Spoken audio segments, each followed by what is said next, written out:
Okay,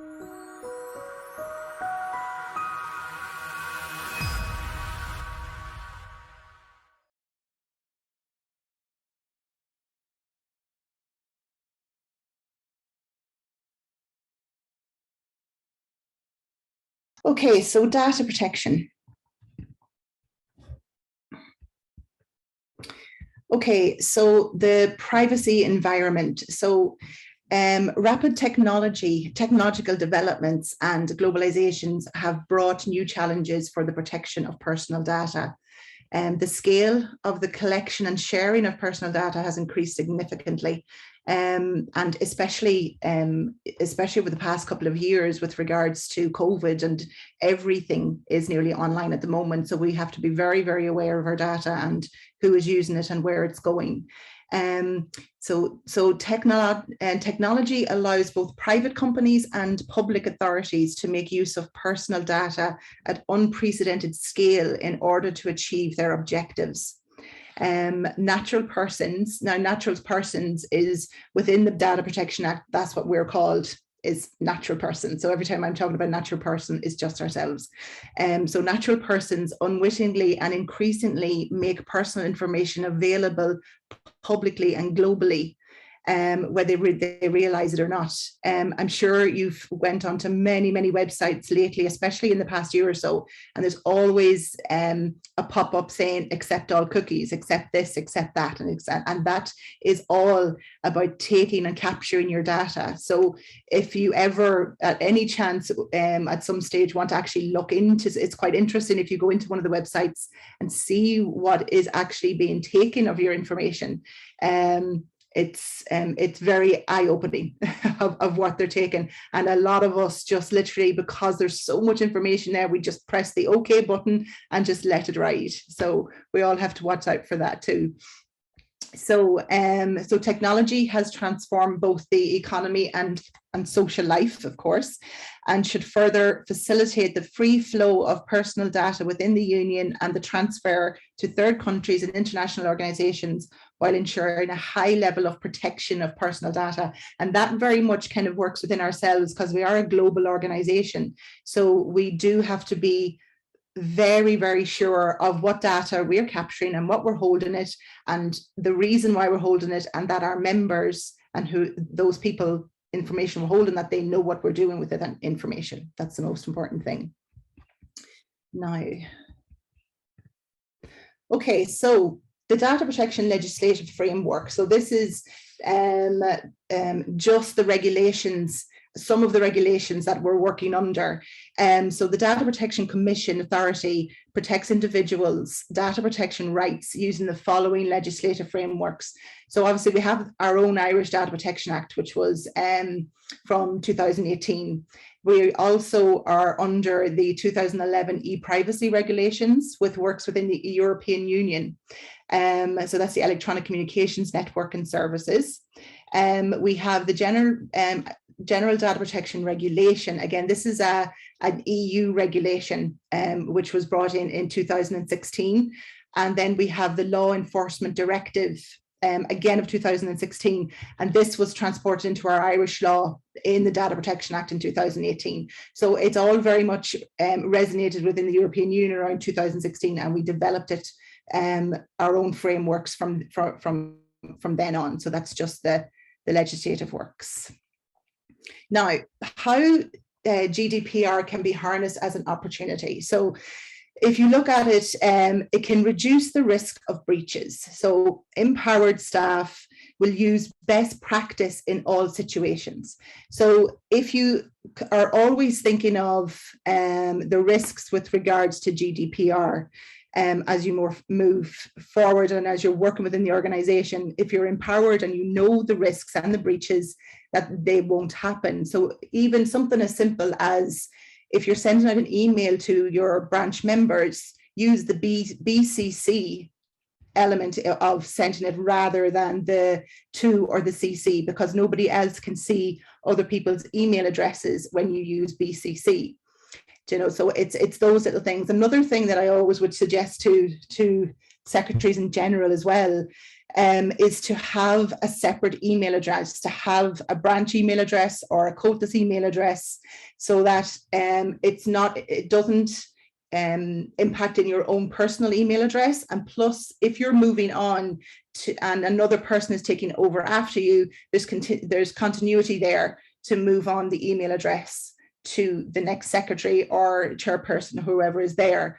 Plus, if there is somebody who wants a data request, you're only looking for information at one place. If somebody is coming back to look for a data request and you've got 3 different email addresses and you don't know which email address you're on, it takes an awful lot of time to put together that data request form. So it's just to keep life easier for yourselves. So then the next thing is to reduce costs. Now, this would be more at a national level. This is just how you keep data on servers and data storage and maintenance. Then you foster the ability to act faster. Like I said, if there is a data request, you can act much, much faster if you are on top of all your issues and all those data protections that you need to do. So it also mitigates brand and reputational damage. So trained members will ensure compliance with data breach procedures by promptly communicating occurrences. So it's just making sure that our brand and our reputation isn't damaged by any breaches, and whoever is dealing with data, that you know exactly what you're doing, which is really important. So increase better insight, okay, more accurate databases will lead to better tailored PR and marketing campaign. Sorry, now I think somebody is just on their mic. Yeah. Bolsters trust. So again, just the same thing as the brand. It gives us a reputation that we're doing what we're supposed to be doing, and that people can trust us with their data. And then it increased better decision making. So a compliance roadmap with privacy central to decision making. There's less room for confusion. Okay.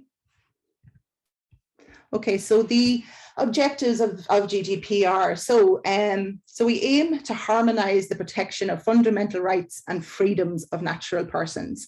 So that's very straightforward. We want to protect the information that we are gathering on people.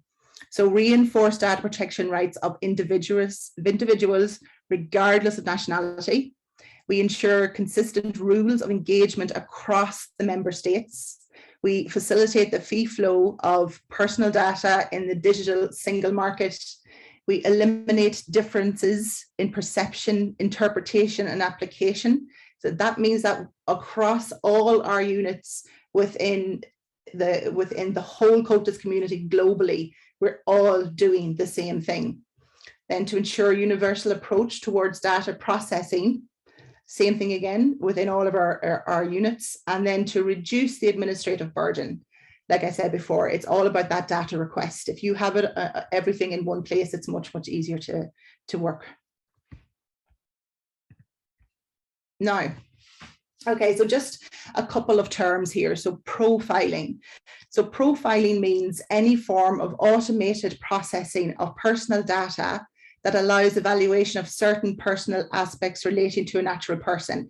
Okay, so basically what that means is that it has to be automated. So the information is online and it's about it's personal data. And that data identifies a person. So that's what profiling is. You have to make sure that like I said, the information that we're gathering is to a certain extent and not taking too much information on one person. Then the material scope. So processing data by automated means, a filing system, or intend to be part of a filing system. So this is an interesting part, that a part of the GDPR is it's only information which is automated, which is online, or if it's part of a filing system, are going to be part of a filing system. So if you had just a scrap of paper and happen to have some people's information just at the side, the data protection legislative does not recognize that as personal data to be protected. It has to be data, if it's manual data, that's part of a filing system or is going to be part of a filing system also, or anything that's automated. And then the territorial scope. So this is processing of data by the data controller outside of Ireland, the data subjects are covered by Irish GDPR principles. So basically what this means is that if there's a member in a branch in New York and they had an issue with their personal data, they're actually covered under Irish GDPR because the organisation is based in Ireland. So they are covered by our own laws. And all of this should be in writing as well. So that's just a couple of definitions. Okay, so the data itself. Okay, so automated data is the information that is processed by means of equipment. 2 seconds, sorry. Okay, so automated data is information that is processed by means of equipment operating automatically in response to instructions given to that purpose, or is recorded with the intention that it should be processed by means of such equipment. I know it's very, the language is very wordy, but again, it's just very much, it's anything that is automated, that it's online. So obviously the online membership, this is exactly what this is. It's collecting data, it's collecting it automatically, and it's intending to keep it for a certain purpose, and it's being processed. So that is the kind of definition of automated data. Then the manual data. So this is information that is recorded as part of a relevant filing system, which I've mentioned before, or with the intention of being part of a filing system. So that's your manual data. A lot of people would have, I'd say their minutes could be your manual data because they're filed away, or they're in a book or anything like that. That would be manual data. Now, personal data is information identifying someone directly or indirectly. And then there's special category data. And this is the data that we try to stay away from as much as possible, and we do not ask for. So you're looking at race, health, political opinion, religious beliefs, trade union membership, sex life, sexual orientation, and genetic data. That's special category data, and be very, very careful whenever you're asking for that kind of information. Then you've got biometric data, which is physical, psychological, or behavioral characteristics, which allow the identification of a person. Again, we should never go into that line. That would be either the Gardaí or the HSC that may look for information like that. And then your electronic communications. This is where I mentioned before about the cookies. So the cookies or direct marketing are not allowed. Make sure any collection of data is an opt-in and not an opt-out, and has options to unsubscribe. So if you have a website, just like you see yourself going into any website these days, you have cookies there. Now, cookies are there to help us to make sure that the information that they're gathering, that they're saying it's okay to gather it, but anybody who the data subject is, they have to opt in, which means they have to actually tick the box to say it's okay, and not the other way around, to tick the box to say it's not okay, if that makes sense. So it has to be an opt-in. And if anybody who is running websites I would urge you to have cookies there, just to cover yourself. Again, it's just basically what cookies is. It's telling the people what information we're taking from you, how we're using that information, and that it's okay to do that. Okay. Now, okay, so certain definitions. I've been talking about data subjects and data controllers and processors. So basically, your data subject is an identifiable natural person, whether they are directly or indirectly involved. GDPR strengthens rights of data subjects. So data subjects is all ourselves.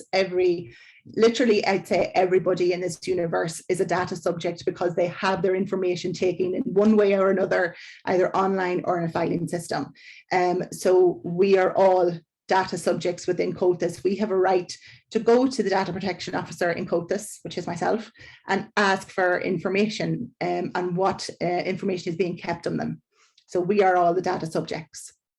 Now, we are also data controllers. So data controller is the natural or legal person, public authority, agency, or any other body which alone or jointly with others determines the purposes and means of the processing of personal data. So that just basically means that we are collecting data on many, many different fronts, and we are controlling the data. And that is what we're called data controllers. Now, when we move to a data controller and a data processor, this is where the roles can be a little bit, and has been in the past, a little bit confused. Now, within Cothers, there is actually no data processors. We're all joint controllers. So from your branch member to the branch, to the county board, to the province, to national level, we're all joint controllers because we're all under the one organisation. So as it's read there, where two or more controllers jointly determine the processes and means of the processing of personal data, they're joint controllers. So we're all doing the same, especially whenever you think of the online membership, it's the same thing. A data processor is somebody who we would employ to gather information for us, and we don't do that at the moment. So, but that is what a data processor is, and just as it says there, means a natural or legal person, public authority, agency, or any other body which processes personal data on behalf of the controller, and there must be an agreement needed so that the processing on behalf of COTAs. So we are all data controllers and joint controllers. Okay, so these 7 principles are the most important thing, and if there's nothing else that you take away from tonight's talk, it's these 7 titles, and if you stick by these, you will have no problems whatsoever. So the first thing is lawfulness, fairness, and transparency. So basically, you have to be like, there has to be reason for the information that you're collecting, that it's fair, that you're doing it lawfully, that it's underneath the GDPR rules, and that your transparency, that everybody knows, the controller as well as the data subject knows exactly what the information is being used for, how long it's being kept for, and why they're keeping it. That's really important. Now, so you've got purpose limitation. So you have to think about the information that you're collecting, and why you're collecting that information, and that you're not asking too much information that you don't need, if that makes sense. So if you're, say you have your registration form and you have your box for photography and videography, which is perfectly fine. If you're ticked box to use their information, maybe their email address and their phone number if needed. But do you push it to the extent of asking for health information, or is there any special needs concerns? What I would say that there is, it would be too much to add that to the form, because you're asking a special character data. So what you do is, if there is people who need extra help, you maybe have on the form say, if extra help is needed, please contact us, so that you have the people contacting you rather than you asking for information. Okay, so you just always have to be careful of how much information you're trying to get. Integrity and confidentiality, well, that goes completely without saying, especially with confidentiality. I would say, especially with the online membership, try to only have maybe 2, 3 at the most people who know the login code to all that information that's there, because some branches would have up on maybe 500 members, so there's an awful lot of data there. So you always try to keep that information as confidential as possible, and I would stress and always changing the password if it's changing over to a new secretary or changing over to somebody else new, so that the person that's stepping away doesn't have that and cannot access the information. So just to watch that as well. Accuracy, very important that the information you're holding is correct. Data minimization, very much like limited, the purpose of limitation is to the small amount of data as possible. Your storage, where you're storing all your information. If you have a separate, outside of, say, again, I'm going back to the online membership. So if you download the information onto spreadsheets and PDFs from the online membership, don't have them just sitting idly in a folder on your laptop. I would have a folder that is password protected as well, because again, it's the exact same information that's on the online system that is protected by password. If you download it, it should still be protected by password, because that is what we're telling the membership that we're doing. So to watch out for that.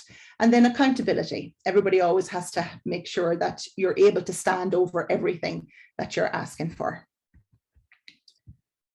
Okay, so the personal data breach. So this is what could occur for a breach. So breach of security leads to accidental or lawful destruction of data is a breach. Loss of data is a breach.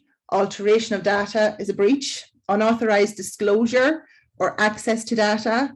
Now, so if any of this happens, this all needs to be reported to the data controller within 74 hours of being aware of that breach, which is really important. And always maintain a breach log. You know, even if it's the smallest of simplest things that might happen, like you said, an email has gone out, then you've sent all your emails in the to box. That is actually a breach. You know, so if you account that in your log, at least you have that to go back on if you need to. Now, those small little breaches probably wouldn't need to be as concerned to the data controller, but anything that you think, if there may be a loss of data somewhere, you would put it in the breach log, and then would send it to the data controller just to let them know, look, this happened, and if anything came back on you, you've had it recorded with the data commissioner. So again, you're just covering yourself, okay? So if any of these things happen, and the data controller, he would have hundreds and hundreds of breaches nearly every day coming into him. So, and obviously he wouldn't have time to go back to every small little bit, but it's the fact that you've sent it, he has the record of it. If anything comes back, he can go back and look, and you can have the information corrected to saying that this did happen and we've rectified it, and we've paid attention to it. Okay, we're nearly there, only a couple of slides to go. So again, so this is the data subject request. So this is, sorry, now I'm just going to move this. I can't see the top of my slide. Okay, so the data subject access request. So this is what we mentioned before. So again, need to be prepared. This is the biggest thing that will happen to you as a secretary if there's a data access request. Then you have information to be given to the data subject no later than 1 month after the request. And this can be asked for if the information that's required is a huge amount of information. You can actually write back to the data controller and say, can we please have an extension, because the information that's being required is very extensive and will take longer. But as long as you make the connection and you send that that request in, you'll be pretty much fine. So then your request does not need to be in writing. Somebody can verbally ask for it, doesn't have to be in writing. The important to streamline data to be ready for these kind of responses. Like I said before, have everything lined up. And the other thing where I found, because I was involved in a couple of these data subject requests lately, is minutes. Minutes of meetings can be quite difficult. Whenever you're taking minutes, we all know that it's just a synopsis of what's actually happening in the meeting. It's not a blow by blow by every account. It's just a small synopsis of what's happening. And always be careful of, and think about as well, whose names should be mentioned and when they may not need to be mentioned. Like if you have a major contributor to something or to an argument, obviously you would use somebody's name for that. Obviously you've names of attendants, you've names of proposers and seconders.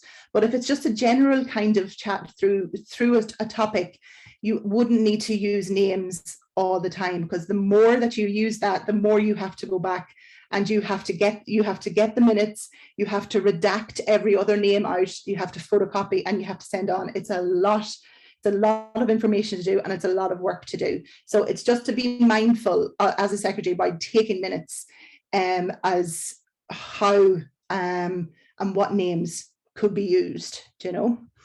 And then, so the data subject is entitled to a copy of the data that's held in them, of course, to know why it's being kept, to know who it's being shared with, to know where the data came from, and know the reason for any automated decisions. They're all entitled to that information. Now, okay, so the data protection impact assessment. So it's always good to to do this every once in a while. Even once a year is absolutely fine in any unit or county board or even province and ourselves, is to run a risk assessment, and just to look at how we are keeping, like again, like I mentioned, say for the branch, where you're keeping your minutes. Like if you're keeping minutes manually, you should have them maybe in a locked filing cabinet. If you're looking at information that's being kept automated, our online system is fine because it's password protected. But if there are any other files or anything else, all those files are password protected as well. Some branches may have their own computer that they use. And again, if they have their own computer and the computer itself is password protected, you're fine that way as well. So it's just to do that risk assessment, just to see where you're at. So the risk plan then assesses risks and identifies hazards, evaluates and reviews, and then implements and controls if you think there's any more measures that need to be done. Then you have a data audit and an internal monitoring. Again, this will be more, I'd say, provincial, national level for having a data audit happen. It will definitely be national level. Now, so some areas that you just need to look at within Comhaltas. So obviously our correspondence and our communication, how we respond to people. And again, like I said, with using the BCCs for email, our photographs and our audio visual. Like I said, always make sure that whenever you're using any form of that it's an opt-in and not an opt-out. So any websites, social media, online platforms, like again, I found this, especially within our own branch, we had 1 or 2 kids that were not allowed to be taken photographs off. So we had to really make sure that those kids were not in any photos that we were sending anywhere. So it's really important to keep on top of that and to be assured that you're not sending anything online or you're not sending it into social media. It's a minefield that way, to be careful of that. Again, memberships and affiliations, how you're holding that information. You've got your minutes books and your archival material, your adjudicators list. Again, at the moment, we've had to we'll go back and look at all of our adjudicators lists, because all of that information held was all historical information, and some of it wasn't correct, some of it wasn't right. So we had to literally try to contact everybody who was on it and re-engage with everybody to get their updated data and let them know what we're holding that information for. So there may be something that you have historical data there around that may not be correct, that you may need to look at again. And then you have your education, obviously your classes, your SET, the TTCT, and then competitions. So obviously you're collecting information on kids and adults then for the competitions as part of the membership. And whenever you register, once you kind of tick on that form that you're happy for us using your information for any Comhaltas events or anything like that, you're pretty much covered there too. So that brings me to the end of the data protection. Hopefully it's made some sense and I haven't bored you too much.